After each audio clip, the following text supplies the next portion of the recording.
Assalamualaikum warahmatullahi wabarakatuh. Perkenalkan, saya Putri Wulandari, NIM L0511911045, Program Studi Pemanfaatan Sumber Daya Perikanan, Fakultas Ilmu Kelautan dan Perikanan, Universitas Hasanuddin. Dalam video kali ini, saya akan menjelaskan terkait analisis perbedaan metode penyuluhan zaman dahulu dan zaman kemajuan teknologi. Saya akan membagi dua penjelasan, yaitu metode penyuluhan zaman dahulu dan metode penyuluhan zaman kemajuan teknologi. Metode penyuluhan zaman dahulu. Metode demonstrasi. Metode demonstrasi seringkali dipandang sebagai metode yang paling efektif, karena metode seperti ini sesuai dengan kata pepatah, seeing is believing, yang dapat diartikan sebagai dengan melihat kita menjadi percaya, atau percaya karena melihat.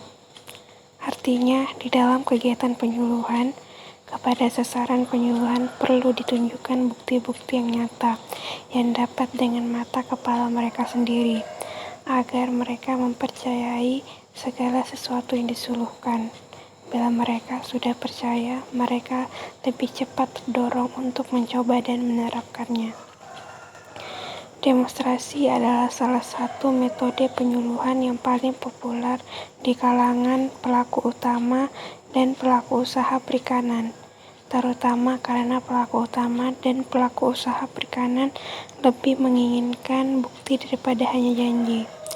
Berdasarkan jenis materi yang dijelaskan, dikenal 3 macam demonstrasi, yaitu demonstrasi cara, demonstrasi hasil, dan demonstrasi trial. Keunggulan demonstrasi. Yang pertama, mempercepat proses adopsi di kalangan masyarakat. Yang kedua, memperoleh keterangan dan data yang nyata. Yang ketiga, memperkenalkan perubahan cara kerja dengan biaya rendah. Yang keempat, dapat untuk tujuan-tujuan publisitas. Yang kelima, memberi pengalaman kepada petugas atau penyuluh lapangan mengenai kebenaran cara-cara yang dianjurkan sehingga memperbesar keyakinan akan tugasnya. Kelemahan demonstrasi. Yang pertama, memerlukan persiapan pelaksanaan dan pengawasan yang teliti dan relatif, memerlukan biaya-biaya besar.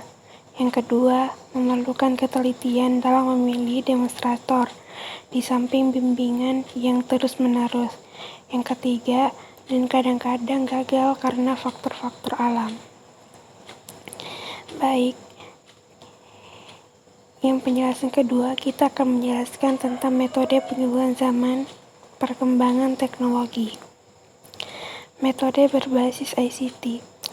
Sejalan dengan perkembangan zaman saat ini, maka metode penyuluhan perikanan yang digunakan hendaknya lebih banyak memerankan pelaku utama dan pelaku usaha perikanan, beserta keluarganya, sedang para penyuluh perikanan secara berangsur menjadi fasilitator atau hanya sebagai narasumber.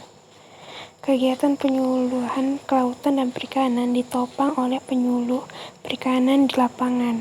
Penyuluh perikanan sebagai pendamping kompeten pelaku utama dan pelaku usaha perikanan dituntut mampu menjembatani berbagai sumber informasi dengan pelaku utama atau usaha perikanan sebagai pengguna. Untuk itu, penguasaan teknologi mutlak dimiliki penyuluh seiring dengan peningkatan kualitas sumber daya pelaku utama atau usaha perikanan, kemajuan teknologi informasi dan komunikasi, serta pertimbangan efektivitas dan efisiensi penyebarluasan informasi.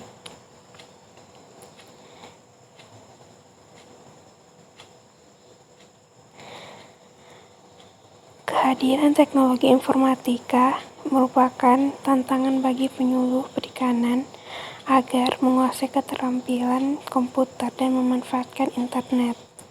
Sejalan dengan era pemanfaatan teknologi informasi dan komunikasi, maka perlu adanya penyampaian informasi teknologi, serta penyuluhan kelautan dan perikanan terbaru dengan cepat, efektif, dan efisiensi kepada penyuluh perikanan, pelaku utama, dan pelaku usaha KP untuk percepatan diseminasi materi penyuluhan kelautan perikanan yang bersumber dari teknologi kelautan perikanan yang dihasilkan unit kerja penghasil teknologi kelautan perikanan dan mengumpulkan materi spesifik lokasi dan kearifan lokal dari lapangan distribusi penyuluh perikanan. Maka Pusat Penyuluhan Kelautan dan Perikanan sejak Agustus 2013 mengenalkan sistem informasi penyebarluasan materi penyuluhan kelautan dan perikanan atau Marine and Fisheries Cyber Extension yang digunakan di Indonesia sebagai salah satu referensi utama penyuluh perikanan di lapangan dalam menyiapkan materi penyuluhan sesuai dengan kebutuhan penerima manfaat penyuluhan atau sasaran penyuluhan.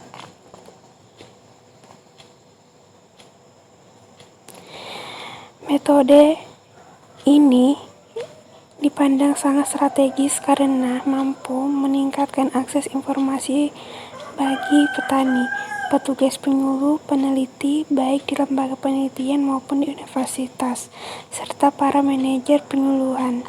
Selain menggunakan cyber extension, penyuluhan perikanan saat ini juga menggunakan multiple information system bagi masyarakat pedesaan untuk mendukung usaha dan bisnis perikanan serta perbaikan ekonomi rumah tangga masyarakat pedesaan yang digunakan sebagai berikut. Dengan cara tersebut, penyuluh dapat belajar tanpa harus bergantung pada pendidikan formal, mengikuti pelatihan atau menunggu perintah dari lembaga penyuluhan yang sangat terbatas. Dengan kata lain, penyuluh dituntut memiliki kemandirian belajar melalui pemanfaatan berbagai media sehingga mampu memenuhi tuntutan perubahan zaman. Oleh karena itu, menarik untuk dilakukan penelitian tentang pengembangan kompetensi penyuluhan berbasis pemanfaatan media. Atas dasar pemikiran dan asumsi-asumsi di atas, permasalahannya adalah bagaimana tingkat kompetensi penyuluh perikanan, faktor-faktor yang mempengaruhinya, serta model pengembangan kompetensi penyuluh berbasis pemanfaatan media. Adapun tujuan penelitian dirumuskan sebagai berikut. Yang pertama, menganalisis tingkat kompetensi penyuluh perikanan. Yang kedua, menganalisis faktor-faktor apa saja yang dominan mempengaruhi kompetensi penyuluh. Dan yang ketiga, merumuskan bagaimana model pengembangan kompetensi penyuluh berbasis pemanfaatan media. Selanjutnya, penyuluhan dapat juga dipadukan dengan teori perubahan berencana, menyesuaikan dengan kemajuan teknologi untuk membangun masyarakat pesisir agar mampu mengelola berbagai usaha perikanan. Dalam hubungan ini, ketujuh tahap perubahan berencana itu ialah menimbulkan kebutuhan untuk berubah, menciptakan hubungan untuk berubah, diagnosis masalah klien, memilih masalah, tujuan dan alternatif pemecahan masalah, transformasi menuju perubahan nyata, generalisasi dan stabilisasi perubahan, dan terakhir, mengakhiri hubungan agen pembangunan dan klien. Hubungan baru dapat dijalin lagi dalam situasi lain.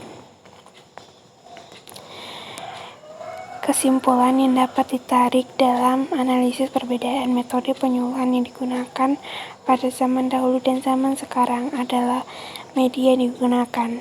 Pada zaman dahulu, media yang digunakan lebih sederhana dengan menggunakan alat-alat yang tradisional. Sedangkan pada zaman sekarang telah terjadi perubahan pola para penyuluh, yaitu dengan menggunakan media teknologi dan informasi. Secara umum, metode yang digunakan pada zaman dahulu adalah metode demonstrasi. Pada metode jenis ini, penyuluh memiliki peran yang sangat krusial atau menjadi faktor utama dalam kegiatan penyuluhan. Sedangkan objek penyuluhan hanya memiliki peran pasif. Tentu saja para penggunaan metode jenis ini, para penyuluh merasa memiliki tugas yang dapat dibilang sangat besar, karena pola penyuluhan hanya bersifat satu arah, dikarenakan para nelayan ataupun pengusaha di bidang perikanan hanya bersifat pasif. Sedangkan zaman milenial pada saat ini, metode penyuluhan perikanan yang digunakan hendaknya lebih banyak memerankan pelaku utama dan pelaku usaha perikanan. Sedangkan para penyuluh perikanan secara berangsur hendaknya hanya menjadi fasilitator atau hanya sebagai narasumber, atau dapat dibilang memiliki peran pasif. Sedangkan objek atau sasaran penyuluhan harus memiliki peran aktif. Selain itu, pada zaman milenial saat ini perlu adanya penguasaan teknologi dan informasi bagi kedua belah pihak, yaitu penyuluh dan para nelayan atau penggiat sektor perikanan. Pasalnya, penggunaan teknologi dan informasi pada zaman milenial ini akan membuat kegiatan penyuluhan perikanan dapat lebih efisien, sehingga proses penyuluhan diharapkan dapat efektif dan informasi yang dibutuhkan oleh para nelayan maupun penggiat sektor perikanan dapat tersampaikan dengan maksimal. Adapun saran yang dapat diberikan yaitu mengingat pelaksanaan program penyuluhan akan melibatkan partisipasi masyarakat, maka hendaknya masyarakat nelayan telah dilibatkan sejak awal penyusunan program sehingga perencanaan yang disusun betul-betul menjawab permasalahan nelayan. Pelaksanaan program penyuluhan perlu dilakukan dengan pendekatan partisipatif. Tidak ada pihak yang merasa dirugi. Karenanya, pendekatan pendidikan orang dewasa sangat relevan untuk diterapkan, mengingat masyarakat nelayan di lokasi penyuluhan merupakan orang dewasa dan telah berpengalaman di bidang penangkapan. Dalam penyusunan program penyuluhan, sedapat mungkin telah dibuat daftar tentang apa yang harus dilakukan, mengapa dilakukan, bagaimana, dan kapan melakukan kegiatan tersebut, dan siapa saja yang dilibatkan serta siapa penanggung jawab program tersebut. Dengan demikian, perencanaan betul-betul jelas bagi tenaga di lapangan.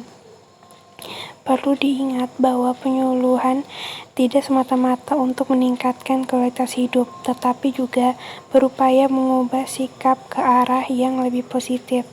Karenanya, penyuluh ataupun tenaga pendamping desa sudah selayaknya menerapkan ajaran Ki Hajar Dewantoro, yakni di depan memberikan teladan ing ngarso sung tulodo, yang kedua di tengah membangun kemauan ing madya membangun karso, dan yang terakhir di belakang memberikan dorongan. Tuturi Handayani.